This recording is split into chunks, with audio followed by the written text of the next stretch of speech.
once again to a lair hosted by Queen Bee. This is part 2 of the episode that I just did on keeping love vibrant. So I'm just going to add a little bit to that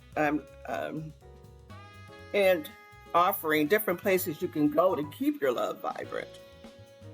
Keeping your love vibrant physically, emotionally, and spiritually.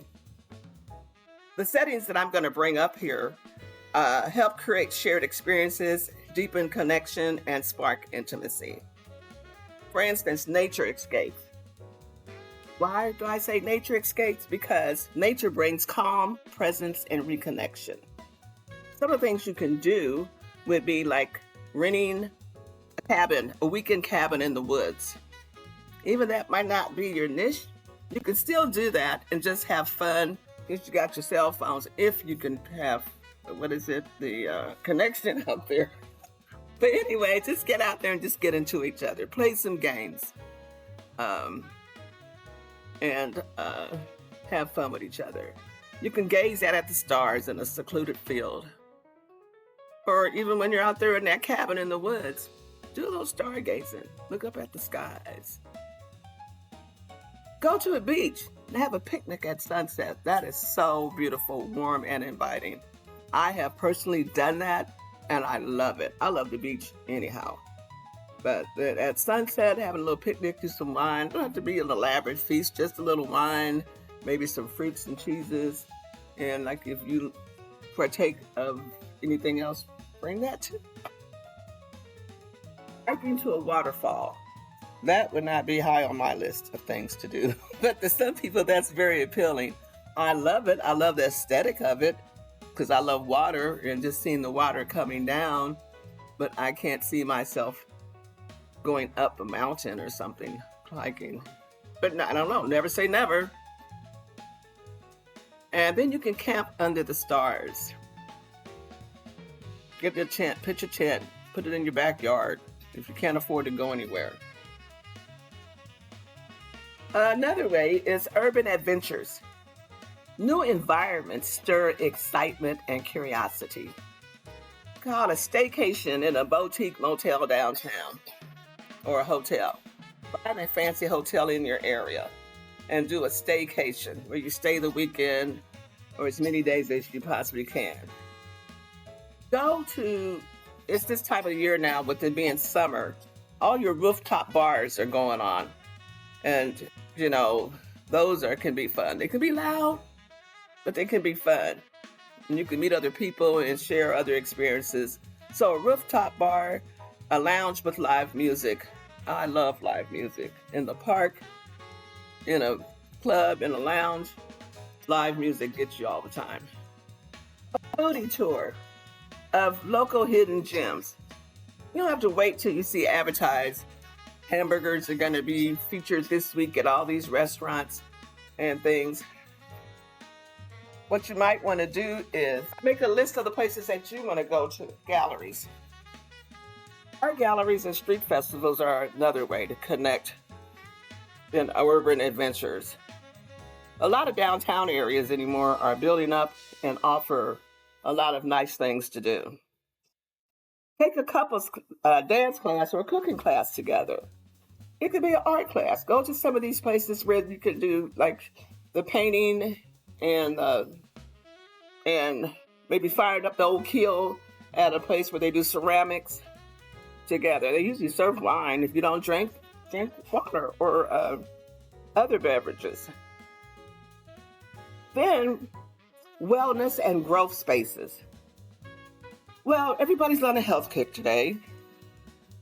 And wellness and growth spaces where healing and growing together can build deeper bonds.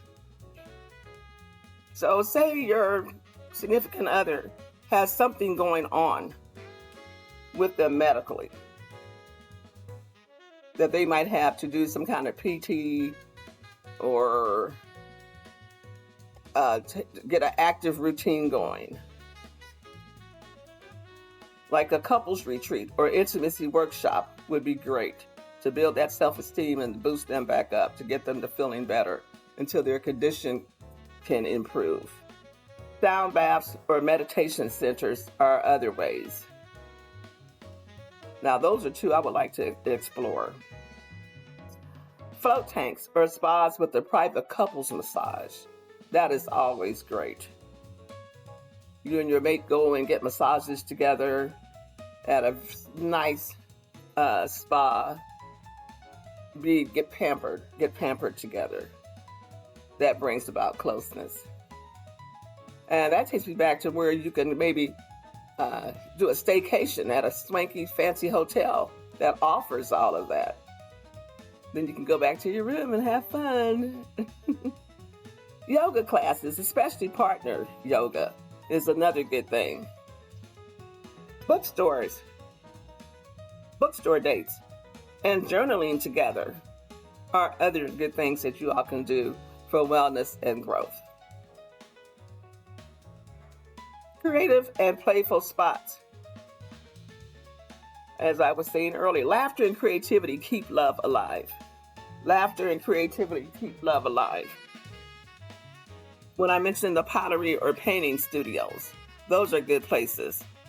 I like comedy, so a comedy show and an open mic night, those are fun. Especially when somebody you know gets up there and bombs, and that's funny within itself. Because you're having fun and you're there to support, and laughter is good for the soul. Amusement park or escape rooms are great. Put your kid hat on and go to an amusement park. Ride a roller coaster or a water park. Now, I have a niece that they love to go thrift shopping for crazy outfit night. Well, I'm not saying they do that, but they always go thrifting, as she calls it, looking for little finds and little gems. And that's fun, because her and her husband, they do it together. And they even brought their daughters in on it. So that could be a fun thing to do, thrift shopping. But we're talking about you and your man now, or you and your woman as a couple. That could be a fun thing to do. Join a local theater or improv class. That could be fun. Intimate and cozy places. Why? Quiet spaces invite emotional and physical closeness. For instance, wine tasting in a vineyard. That is really nice. Jazz lounge or cozy speakeasy. Fireside cuddling at home. Yes, home can be a place as well. Home is what you make it. And sometimes you have to step outside the normal box and do a little inventive and creative things to keep the old fires burning. Hence, fireside cuddling at home. Backyard hammock with music and wine. See, a lot of these are centered just around at home, what you can do to spark without having to spend a lot of money and be out of a pocket for something when you can just utilize what you have going on at home. You might even want to explore a new corner of your own city at night. Go somewhere that you don't normally go. Yes, make sure it's a safe environment, but try something like that. Try something different. Then you have your intentional getaways, where you're unplugging together to renew the passion. Bed and breakfasts in a romantic town. Well, I would rather say romantic bed and breakfast in a town. You can find some maybe little quaint towns close to where you live if you live in a metropolitan area. That would be refreshing. Take a cultural trip. Visit a museum to a new country. That is always exciting, going out of the country. Go to a nature lodge with no Wi-Fi. A hot springs resort is another option. If you can find one, you just have to Google and see what's available in your area. And an adult-only resort with intimacy workshops is always a good option too. So, with these things in mind, you want to keep love alive in your relationship and keep it vibrant. And it's about the spark, about keeping that spark alive, not just sexually, but emotionally, mentally, and spiritually. And with that, I say, go out and try some of these things that I put out there for you as an example, and enjoy each other. Blessings till my next episode.